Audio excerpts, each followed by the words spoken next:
നമ്മളിപ്പോൾ കണ്ടുകൊണ്ടിരിക്കുന്നത് പാനയത്താണ്. വർഷങ്ങൾ പഴക്കമുള്ള തഴവ, കൊല്ലം ജില്ലയിലെ തഴവ പഞ്ചായത്തിൽ തഴ കൊണ്ട് നിർമ്മിക്കുന്ന പായാണ്. പായയിൽ തടുക്ക്, പായ്, മെത്തപ്പായ് അങ്ങനെ എല്ലാ വെറൈറ്റീസും ചെയ്യാണ്. ചേച്ചിമാരെല്ലാം ജോലി തിരക്കിലാണ്.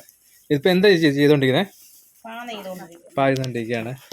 ഇത് എത്ര ദിവസം എടുക്കും നമുക്ക് ഈ ഒരു പായൊക്കെ നെയ്ത് തീർക്കാനായിട്ട്? ഇത് ഞങ്ങൾ 2 പേര് 2 ദിവസം. ഒരു പായുടെ തന്നെ 2 എൻഡാണ് കേട്ടോ. ഒരു പാ തന്നെ ചെയ്തുകൊണ്ടിരിക്കുകയാണ്. ഇതെന്താണ്? നമ്മൾ തഴയാണ് അല്ലേ? തഴ ഇതെങ്ങനെ പ്രൊസീജിയർ? തഴ നമ്മൾ വെട്ടിയെടുത്തിട്ട് എങ്ങനെ ഇതാക്കി എടുക്കുന്നത്? മുള്ള് കളഞ്ഞ് കീറി എടുക്കുകയാണ് അല്ലേ? ഇതിപ്പോൾ ഇതേപോലുള്ള പാ വേണമെന്നുണ്ടെങ്കിൽ ഇതിൽ കാണുന്ന നമ്പറിൽ കോൺടാക്ട് ചെയ്യുക. നമ്മൾ ഓൾ കേരള ബേസിൽ സപ്ലൈ ചെയ്യുന്നതാണ് കേട്ടോ. ഓക്കെ. കുഞ്ഞുങ്ങൾക്ക് കിടക്കാൻ പറ്റിയ, ചെറിയ കുഞ്ഞുങ്ങളെ കുളിപ്പിക്കാനും കിടക്കാനും പറ്റിയ തഴ ഉണ്ട്. അതുപോലെ നമുക്ക് കിടക്കാൻ പറ്റിയ ഡബിൾ പാ, യോഗ പാ, അങ്ങനെ എല്ലാ വെറൈറ്റീസും ഉണ്ട്. നമ്മൾ എല്ലാം പറ്റിയാണ്. അപ്പം നമ്മൾ പറയുന്ന മെഷർമെന്റിൽ സൈസിൽ ചെയ്ത് കൊടുക്കും അല്ലേ? ഇപ്പം ഏത് സൈസിൽ വേണമെങ്കിലും ചെയ്ത് കൊടുക്കും. വേണ്ടവർ ഈ നമ്പറിൽ കോൺടാക്ട് ചെയ്യും. Okay, thank you.